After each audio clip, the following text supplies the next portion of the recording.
Mm-hmm. With Unico Williams. That's right, it's your boy coming at you on a Thursday, as I always love to do, because Thursday's my favorite day of the week. Why? Well, I was born on a Thursday, 11:47 a.m. Woo! I'm just so happy to be here amongst you all. And you know what? You just feel it. The love is in the air. Oh, I just feel it. Do you feel it? I feel it. Oh. And I'm so glad that all of you exist. Especially you. All right. So, what y'all been on today? What y'all been up to? What you been doing? Have you had a good week? I had a good week. You know, I got some good news today. I'm just, everything is in a sense upgrading in my life, because why? It's so positive. Life is so positive if you decide to look at the positive things. So let's get into it. Crack kid. Yeah, crack kid. Yeah. Oh my goodness. So I get up today. I'm chilling. I got tipped off by a very special person about the crack kid. So apparently there's a tweet that came out about, from one of the legislative people, if you will, out of Alabama. You know how they do. But they came out there and they said Joe Biden is giving out crack pipes and his crack kids. That was funny to me. That was pretty funny. But I did some digging, and it turns out that in the kits that the government is sending out right now, in regards to, what do I want to say? I got to make sure I say it right. In regards to their efforts to stop or help out in the crisis, which is opioid addiction. So the government is basically sending to like all these different aids, if you will, like all the healthcare places and whatnot. They're sending out kits that help protect people. That's basically, in a sense, the government is saying, if you're going to do it safely. I get it. But crack pipes are not involved in this kit. What comes in this kit that the government is giving to all these health places and organizations, what comes in them is is lip balm. Lip balm. Do I need some? Lip balm. What are they called? I don't know, some stuff, some kind of like thing to wipe stuff off, like that has alcohol on it or whatever, to clean things, some sanitary thing. And most importantly, they come with fentanyl testing kits. So that was all that was debunked by the White House and whatnot. Like, yo, we're not giving out crack pipes. We're giving out stuff to make sure you can clean them. And like some kind of thing that helps you sterilize needles and all that type of stuff. But I think most importantly, the fentanyl strips is a very good idea, because that's what's killing people. It's like, yes, we know the drugs are killing people. The drugs are doing bad things to people. Drugs do bad things to people. That's a known fact. That is what it is. But they've been cutting this stuff up, and you can look back at some of my older episodes where we talked about fentanyl and how it's killing people. Like, they even got to the point where they started putting fentanyl into weed, and that's a problem. Now, I don't know if you can put in a little piece of lead leaf and see if there's fentanyl in it or not. I don't know. I don't know if it's that advanced, but whatever people are doing, they're trying to fight the methamphetamine problem and all that. Man, drugs are just a big problem. They are. But that's what they're doing. They're like, hey, if you're going to do drugs, here's a kit to make sure that you can ingest the said drug safely, which I'm not even sure if that even makes sense. But it is what it is. So, I mean, shout out to them kind of giving some support to people that are dealing with addiction. And we're not even talking about the people that are just dealing with addiction. We're talking about the families that are involved with people that are addicted to said drugs. Is that where we're going? Is that where we've been? Is that what's happening? Are we just trying to be like, hey, if you're gonna do it, just make sure it's safe? I just feel so bad for people that feel that they need to go to these things that are potentially like super duper bad for you. Like, it like they're coming and saying, if you're gonna do bad drugs that could potentially kill you, we're gonna try and do our best to keep you alive when you do them. I don't know if that's the answer. I think that we need to take a hard stance as a community, as like, these things are no good for you. They're not. They're just not. But if that's the way they want to go, that's fair. But just so you know, crack pipes did not come in any of these kits. But isn't that showing what the real problem is? Is like, we can't get you to stop, but we can at least make sure that you don't die from doing said drugs. I don't know if that's so much as being an enabler of said drugs. Well, I won't die because I can test to see if there's fentanyl in it or not. Which is like this. That's the most like evil thing that you can possibly do. Is cut drugs with things that make you feel like you're doing said drug, or make you feel even better off of said drugs. We're just gonna make it safer for you, and that's our solution to the epidemic, is making it safer for you to do said drugs. They just got to come down harder on the people that do this stuff. And then I don't even want to say that, because trying to survive, does that make you a bad person? I can't say that. But if what you're doing is affecting one's family or affecting a person's health and is potentially putting you in a situation where you could potentially die, dude, the world is crazy. It's wild. I don't even know what we can do that would actually work. I haven't sat and thought too much about it. I've dealt with addiction in a sense in my family, and people that do things. And out of all the speeches I've given, none of them have actually really worked. The only thing that would actually work is for those drugs to not exist anymore, or make it so that people can't get their hands on them. That's the best that I can come up with. And that's real deal. Holyfield, all that. I just find what makes you happy.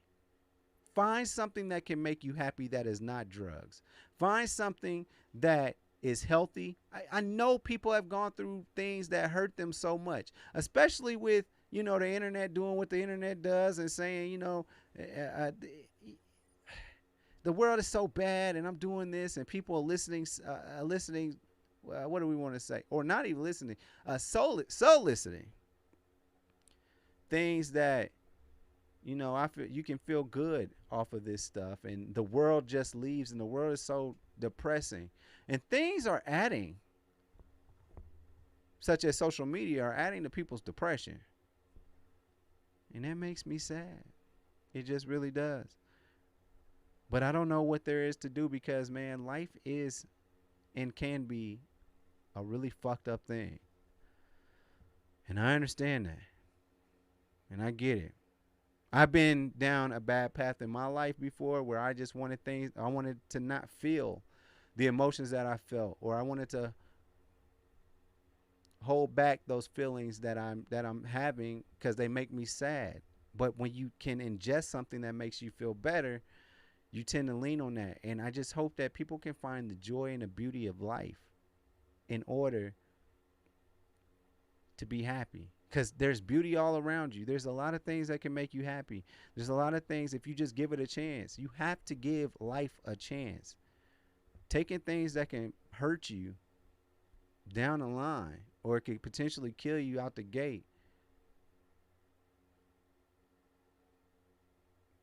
it's not the way to go. I lost some very important people in my life due to substance abuse, or not even so much substance abuse. Maybe you not so much as abusing it, trying to get that little feeling. But at the end of the day, you gotta find something that's tangible that you can use to make you happy naturally. Choose yourself. And I believe that. I believe that. So that's what I got on this whole crack kit thing. But the point that the government has to step in and do things to try and keep people from, or to help assist people do bad things safely, we gotta try and fix that. So that's where I stand on that. Which brings me to my main point today. I'm on Snapchat doing my memories and all that. And one of my earlier shows, one of my favorite lines came up, which is be kind to everyone because you don't know what they are going through. I wholeheartedly believe that. I believe that with everything that I am, to be honest. But what about those people that continuously do the same things that make them miserable? Let me try and delve into that a little bit. I meet someone, right? I meet someone and they open up to me and they tell me what's making them sad. So with that being said, you're basically opening it up for me to give you an opinion. So I give this heartfelt speech and all that, and people get the boo-hooing and crying and stuff like, yeah, you're absolutely right. All right. I know what's bothering them. I know what's making them miserable. I know what's making them sad. And I'm going to do my best that I can to make them not sad anymore. That's just the type of person that I am. But then what if they keep continuing the behaviors that are making them miserable? We just got done talking about how opiates and drugs, period, they make people feel better, but at the end of the day, or make them feel good for a moment, but at the end of the day, it's making them miserable outside of doing said drug. All right. Get that. But when you come to me about this and you keep on telling me the same story, it can frustrate a person that wants to really help you. It can. I've been in situations where a person talks to me about somebody that's really hurting them. But they keep on, I give my advice about what you should do in that situation. I say, hey, walk away from it. Walk away from it. You can get away from it. Just walk away from it. I do that constantly. But then you come back to me, or I see you and I know that you're sad. Now, last time on Dragon Ball Z, you told me why you sad, why you miserable. I might try it one more time. Like, hey, we talked about this the first time, like, and you was all on board about that. But then you come back to me and you're telling me that you're sad about the same thing again because you're indulging in a situation where you have the choice to not be in or not. But you continue to choose to be in that situation. That would, if me caring about a person that makes me sad that they still couldn't beat this thing that is making them miserable. They keep on indulging in what's making them miserable, whether that's a significant other or whether that's usually a significant other. Have the strength to walk away. But the thing that makes me so irky about that is that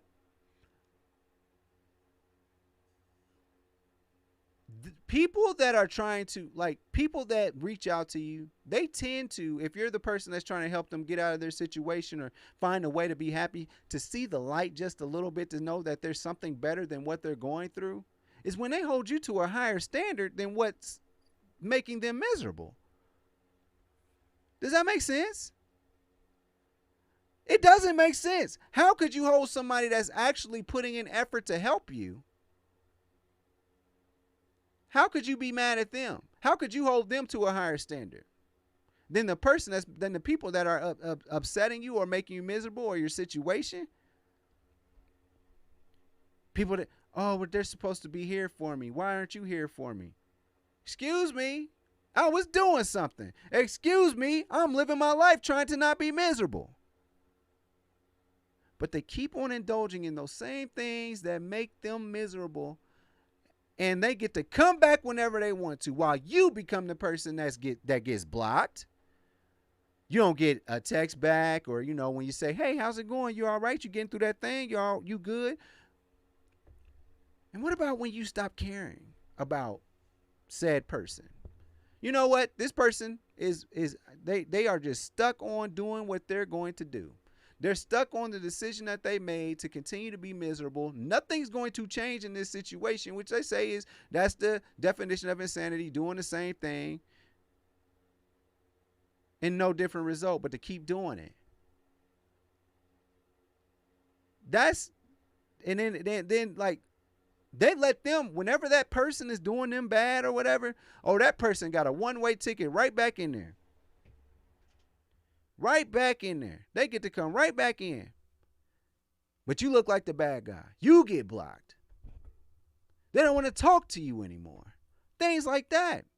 Now, what sense does that make for you as the person that's trying to help being held to a higher standard? That's like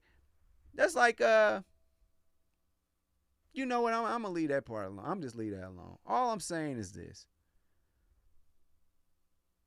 you need to, people that are in those situations where they have a support system, they need to find the understanding that people will just get tired of it.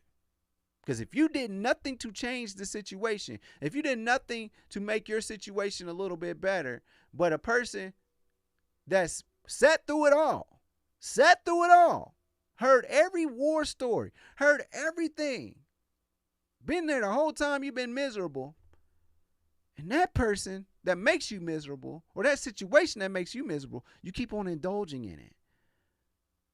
And then when you come back to them and tell another sob-ass story, and people are just fed up with hearing the same damn story, you get mad at them because they didn't respond to you in that way, in a way that you would have liked. They didn't respond to you to make you feel better. They didn't respond to you in the same energy that they gave you at first. Like, just leave dude alone. You'll be all right. Man, leave that girl alone, man. You'll be all right, man. You just keep on moving on. Work on you, make you feel good. Because no other person should make you feel good.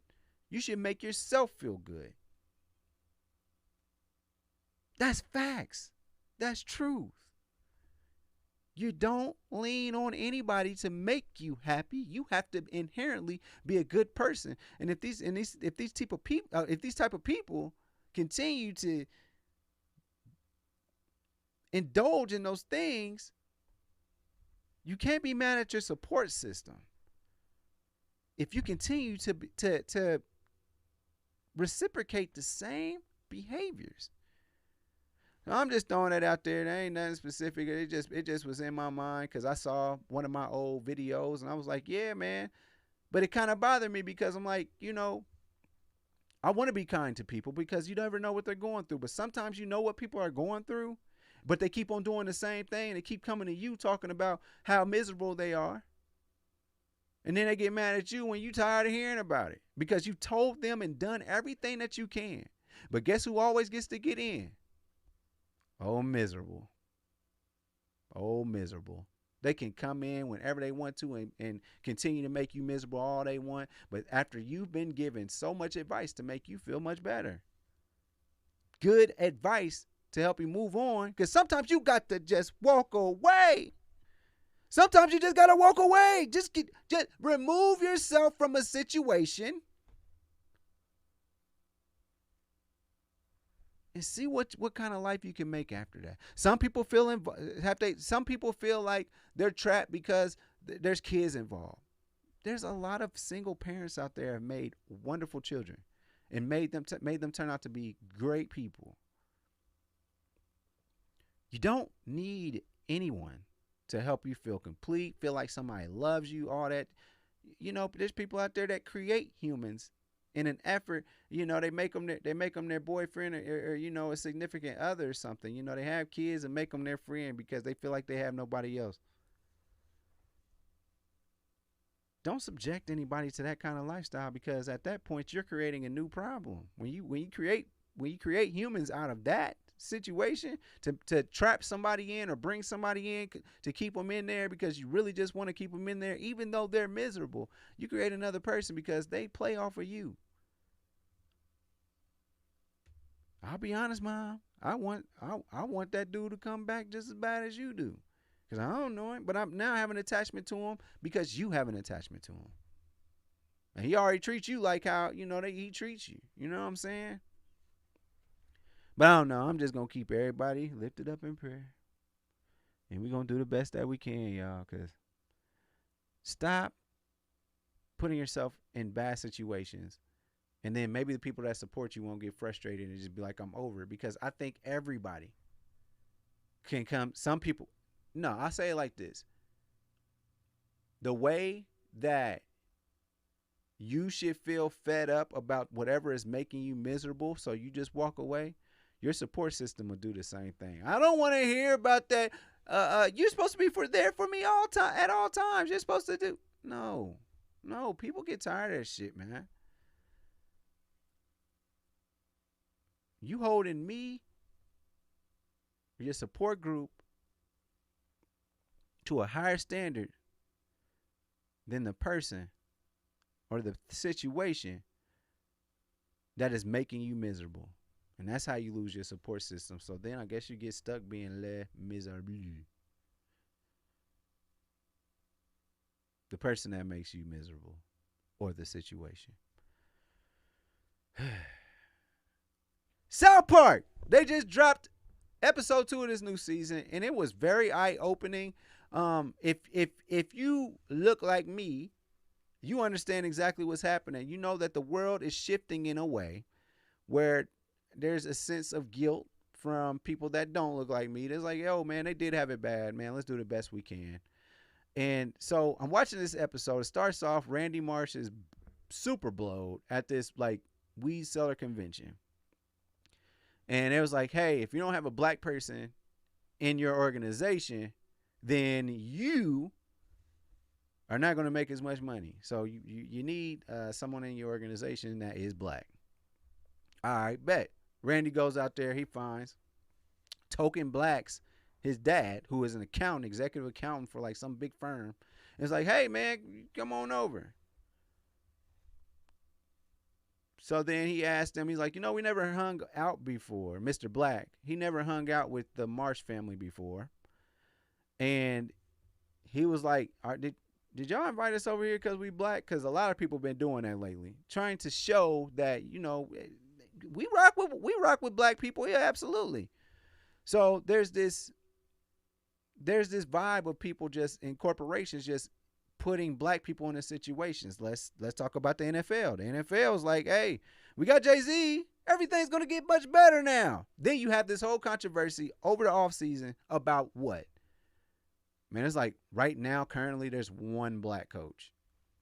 So this hiring cycle, like people are scrambling to try and find a black coach in a sense, but still said some teams was like, we don't care about what you're talking about.